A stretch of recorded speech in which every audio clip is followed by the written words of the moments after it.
നടൻ നസ്ലിനെതിരെ കഴിഞ്ഞ കുറച്ച് നാളുകളായി സോഷ്യൽ മീഡിയയിൽ വ്യാപകമായ ക്യാമ്പയിൻ നടക്കുന്നുണ്ട്.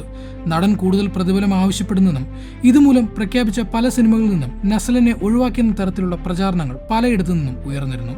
എന്നാൽ ഇതിനു പിന്നാലെ ഇനി വരാനിരിക്കുന്ന നസ്ലിൻ സിനിമകളുടെ അണിയറ പ്രവർത്തകർ നടനെ പിന്തുണച്ചെത്തിയതോടെ വിമർശകരുടെ വാ അടഞ്ഞിരിക്കുകയാണ്. എവിടെ നിന്നായിരുന്നു ഈ ക്യാമ്പയിനുകളുടെ തുടക്കം? നസ്ലിനെ നായകനാക്കി ഗിരീഷ് ഷെഡി സംവിധാനം ചെയ്ത ചിത്രമായിരുന്നു പ്രേമലു. ചിത്രം വൻ വിജയമായതിനെ തുടർന്ന് അണിയറ പ്രവർത്തകർ സിനിമയ്ക്കൊരു രണ്ടാം ഭാഗവും പ്രഖ്യാപിച്ചിരുന്നു. ജൂണിൽ പ്രേമലു 2 ചിത്രീകരണം ആരംഭിക്കുമെന്നായിരുന്നു അപ്ഡേറ്റ്. എന്നാൽ കഴിഞ്ഞ ദിവസങ്ങളിൽ നടന്ന അഭിമുഖങ്ങളിൽ ചിത്രം വൈകുമെന്ന് സിനിമയുടെ നിർമ്മാതാവ് ദിലീഷ് പോത്തൻ വ്യക്തമാക്കിയിരുന്നു. പ്രേമലു 2 എന്തായാലും വൈകും, അതാണ് സിനിമയെക്കുറിച്ചുള്ള പുതിയ അപ്ഡേറ്റ്. ചിത്രം ഉറപ്പിക്കാറായിട്ടില്ല, ചില സാങ്കേതിക തടസ്സങ്ങൾ അതിലുണ്ട് എന്നായിരുന്നു ദിലീഷ് പോത്തന്റെ വാക്കുകൾ. ഇതിനു പിന്നാലെ സമൂഹ മാധ്യമങ്ങളിൽ നസ്ലിനെതിരെ വലിയ വിമർശനങ്ങൾ ഉയർന്നിരുന്നു. നസ്ലിന് തിരക്കഥ ഇഷ്ടമായില്ലെന്നും ചിത്രത്തിൽ നിന്ന് നടൻ പിന്മാറിയെന്നും വരെ റിപ്പോർട്ടുകൾ വന്നിരുന്നു. നസ്ലൻ കാരണമാണ് സിനിമ വൈകുന്നതെന്നും പറഞ്ഞ് നടനെ കുറ്റപ്പെടുത്തിക്കൊണ്ടും അധിക്ഷേപിച്ചുകൊണ്ടും പോസ്റ്റുകൾ വരാൻ തുടങ്ങി.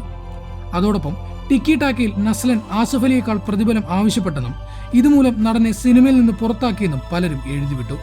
ഇത് നസ്ലിനെതിരെയുള്ള ക്യാമ്പയിൻ സ്വഭാവത്തിലേക്കും നീങ്ങിയിരുന്നു. എന്നാൽ നസ്ലിനെ പിന്തുണച്ചും നിരവധി പേർ എത്തി. നടനെതിരെ നടക്കുന്നത് അനാവശ്യമായ പ്രചാരണമാണെന്നും പലരും കുറിക്കുന്നുണ്ട്. നടനെതിരെ നടക്കുന്ന ക്യാമ്പയിന് മറുപടി എന്നോണം ടിക്കി ടാക്കയുടെ എഴുത്തുകാരിൽ ഒരാളായ നിയോഗ കൃഷ്ണ പോസ്റ്റുമായി എത്തിയത് ഇപ്പോൾ ചർച്ചയാകുന്നുണ്ട്.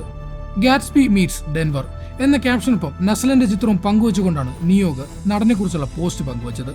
ഹേറ്റേഴ്സ് ഗോണ ഹേറ്റ് എന്ന ഹാഷ്ടാഗും നിയോഗ് പോസ്റ്റ് ഉൾപ്പെടുത്തിയിട്ടുണ്ട്.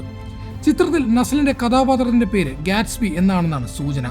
ജോൺ ഡെൻവർ എന്നാണ് ആസിഫ് അലിയുടെ കഥാപാത്രത്തിന്റെ പേര്. ഇതിനു പിന്നാലെ നസ്ലിന്റെ അണിയറയിൽ ഒരുങ്ങുന്ന മോളിവുഡ് ടൈംസ് എന്ന സിനിമയുടെ സംവിധായകനായ അഭിനവ് സുന്ദർ നായക്കും നസ്ലിനൊപ്പമുള്ള ചിത്രം പങ്കുവച്ചെത്തി. ഒപ്പം മോളിവുഡ് ടൈംസിന്റെ അപ്ഡേറ്റും അഭിനവ് പങ്കുവച്ചു. ചിത്രത്തിന്റെ ഷൂട്ടിംഗ് ഉടൻ ആരംഭിക്കുമെന്നാണ് അഭിനവ് പോസ്റ്റിലൂടെ പങ്കുവച്ചത്.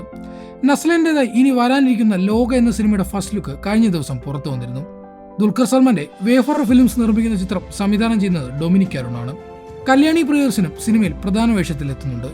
ലോക എന്നു പേരുള്ള ഒരു സൂപ്പർ ഹീറോ സിനിമാറ്റിക് യൂണിവേഴ്സിലെ ആദ്യ സിനിമയാണ് ഇത്. ഞണ്ടുകളുടെ നാട്ടിൽ ഒരു ഇടവേള ഒരുക്കിയ അൽതാഫ് സലീം ഒരുക്കുന്ന അടുത്ത സിനിമയിലും നസ്ലിനാണ് നായകൻ. ഫാത് ഫാസിലിനെ നായകനാക്കി ഓടും കുതിര ചാടും കുതിര എന്ന സിനിമയാണ് അൽതാഫിന്റേതായി ഇപ്പോൾ അണിയറയിൽ ഒരുങ്ങുന്നത്. ഈ സിനിമയ്ക്ക് ശേഷം നസ്ലിനൊപ്പം ഒരു ചിത്രം ചെയ്യാൻ ഒരുങ്ങുന്നതായി അൽതാഫ് പറഞ്ഞു.